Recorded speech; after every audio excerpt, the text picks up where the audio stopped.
আজ এবং আগামীকাল আমাদের এই দুদিনের পার্টি রাজ্য কমিটির সভা। সাধারণত প্রত্যেক 1.5 বা 2 মাস অন্তর অন্তর আমাদের সভা হয় নিয়মিত, যদি জরুরি কোনো ইস্যু না থাকে। তো এটা আমরা 2 মাসের সময়ের এই বেশি হয়েছে কত মিটিংয়ের পর এই সভাটা আমরা করছি। এই সভাটা স্বাভাবিকভাবেই যে আমাদের দেশে এবং রাজ্যে যে চলতি যে রাজনৈতিক ঘটনাবলী, যা সারা দেশের জনগণকে, এই রাজ্যের সাধারণ মানুষকে, সংখ্যাগরিষ্ঠ অংশ মানুষকে স্পর্শ করছে, এই বিষয়গুলো আমাদের আলোচনায় আসবে। যেমন ভারত সরকার সম্প্রতি যে 100 দিনের কাজের গ্যারান্টি, স্বাধীনতার 57 বছর বাদে এদেশের গ্রামীণ জনগণ একটা ঐতিহাসিক অধিকার পেয়েছিল, এটাকে বাতিল করার জন্য নতুন আইন তৈরি করেছে। আমরা এ বিষয়ে আলোচনা করব যে এই যে নতুন আইন চালু করে আমাদের অধিকারকে হরণ করছে, এতে আমরা সরকারের এই পদক্ষেপের বিরুদ্ধে কিভাবে আমরা জনগণকে নিয়ে এগোতে আমরা পারি। দ্বিতীয় হলো যে উন্নয়ন এবং নানা নামে এ রাজ্যে এই যে বিগত 7.5 বছর, যদিও 7.5 বছর পর্যালোচনা হবে না, এটা গত 2 মাসের ঘটনা বলেই আমরা আলোচনা করব, যে আইন শৃঙ্খলার অবনতি, তার মধ্যে এই নারী নির্যাতন, নেশাদ্রব্যের ব্যাপক পাচার ব্যবহার, দুর্নীতি এবং নানাভাবে যে আইন শৃঙ্খলার প্রায় সমস্ত ক্ষেত্রেতে যে একটা এই রাজ্যটা অন্যরকমভাবে একটা মানুষের বসবাসের অনুপযুক্ত হয়ে উঠেছে, এর বিরুদ্ধে জনগণকে কিভাবে আমরা সজাগ সতর্ক করে সরকারকে আমরা প্রতিহত করতে পারি। তারপর হলো সামনে একটা গুরুত্বপূর্ণ রাজনৈতিক সংগ্রাম আসছে, সেটা হলো এডিসি। সরকার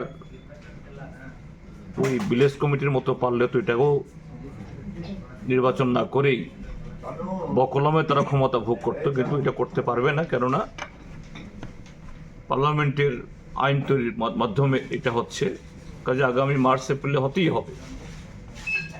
কিন্তু আমরা কি দেখছি, এই নির্বাচন যত গনিয়ে আসছে, যে বিজেপি জোট সরকারের 2 শরিক ভারতীয় জনতা পার্টি এবং ত্রিপুরা মথা প্রায় প্রতিদিন যে একটা আরেকটা দলের সমর্থকদের মাথা ফাটাচ্ছে, আর সেখানে সরাসরি এই প্রতিদ্বন্দ্বিতায় অংশগ্রহণ না করলেও শাসকগুলোর উচ্চ নেতৃত্ব কিন্তু নানাভাবে বিজেপির সমর্থকদের উস্কানি দেওয়ার ক্ষেত্রে স্বয়ং মুখ্যমন্ত্রী, যিনি স্বরাষ্ট্রমন্ত্রী, তিনি ভূমিকা নিচ্ছেন। এ রাজ্যে মানুষ দেখেছে যে সেদিন গত 13 তারিখে রবীন্দ্র ভবনের সামনে যে জনসভা হলো, মুখ্যমন্ত্রীকে পাশে বসিয়েই একজন মন্ত্রী শরিক দলের সমর্থকদের পোল্ট্রি মোরগের মতো ছেড়ে ফেলার জন্য হুমকি দিচ্ছেন, প্রতিশোধের কথা বলছেন। ঠিক তেমনি ত্রিপুরা মথার সমর্থকরা এই বিগত 1.5-2 মাসে প্রায় 13-14টি ঘটনা এরকম হয়েছে, যেখানে পার্টি অফিস পোড়ানো, বিরোধীদের এই সমর্থকদের মাথা ফাটানো ইত্যাদি ঘটনাগুলো ঘটেছে। এগুলো কেন? এটাতে কোনো রাজনীতি নেই, কোনো কর্মসূচি নেই। আসল কথাটা হলো এডিসিতে যে লুটপাটের রাজত্ব, এটা একা ত্রিপুরা মথা ভোগ করবে কেন? এখানে বিজেপি সেখানে ভাগ বসাতে চায়। আগামী নির্বাচনে সেভাবেই তারা এই 2 দলেই হুমকা ছাড়ছে, 28-28 জিতব।